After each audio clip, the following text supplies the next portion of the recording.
আর ওই পাশে 3 জন আছে ট্রাই করাই। 5 জন ছিল, 5 জন। যারা ঘটনাস্থলে নিহত হয়েছে তারা কি হয় আপনি? আমার বড় ভাই, মেজো ভাই। তাদের নাম? জাহাঙ্গীর, মোহাম্মদ জাহাঙ্গীর মোল্লা আর মোহাম্মদ আলমগীর হোসেন মোল্লা। আর কারা ছিল এই গাড়িতে? আর বড় ভাবি, মেজো ভাবি। তাদের ছেলে সন্তান কয়জন?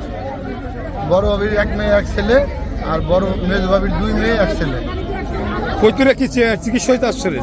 অসুস্থ কে ছিলেন? মেজো ভাই, মেজো ভাই। আর আপনার বাসার ঠিকানা যদি একটু বলেন ক্লিয়ার। মাদারীপুর সদর, মস্তবাড়ি ইউনিয়ন, বালিয়া মোল্লা বাড়ি। বাবার নাম আপনাদের?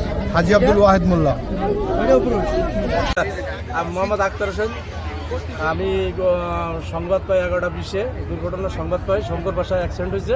আমরা দ্রুত স্পটে চলে আসছি এবং উদ্ধার কাজ শুরু করি। আমরা 2টা স্পট ডেট পাই। আমরা তাদেরকে দ্রুত উদ্ধার করে আমরা বডি ব্যাগ দিয়ে আমরা উদ্ধার করে বডি ব্যাগে করে আমরা পুলিশের কাছে হস্তান্তর করি এবং জানতে পারি যে পরবর্তীতে কোনো আর লোকজন নেই, আহত লোক নাই এবং 5 জন মারা গেছে। বসুন্ধরা ডায়াপেন্ট এখন আরো উন্নত। এই হট এয়ার থ্রো টপশিট দ্রুত শোষণ করে সোনামণিকে দেয় কোমল অনুভূতি। আচ্ছা, 5 জন কি অ্যাম্বুলেন্সে মারা গেছে? 5 জন। এখন কি প্রক্রিয়া আপনার? এখন আমাদের আমরা স্পটে এখন সব জায়গায় আমার বিআরটিসি এবং অ্যাম্বুলেন্সের মুখোমুখি সংঘর্ষ।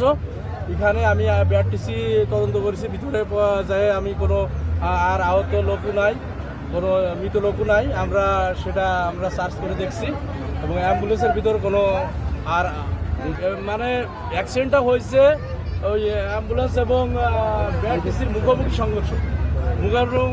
মানে এখন তদন্ত সাপেক্ষে এটা জানা যাবে যে তার দোষ কার। আমি তো এটা বলতে পারবো না। কয়টার দিকে আপনার খবর পাইলেন?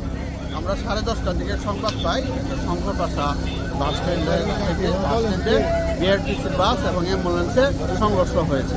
পরবর্তীতে আমরা ঘটনাস্থলে আসি, এসে দেখতে পাই শঙ্কর বাসা ফরিদপুর থেকে আসা একটি বিআরটিসি বাস এবং ভাঙার দিক থেকে আসা একটি অ্যাম্বুলেন্স মুখোমুখি সংঘর্ষ হয়। সাথে অ্যাম্বুলেন্সে থাকা ড্রাইভার সহ 5 জন মৃত্যুবরণ করেছে। তাদের পরিচয় পাইছেন আপনারা? তাদের পরিচয় পাওয়া গিয়েছে। উদ্ধারের কাজ চলতেছে চলমান।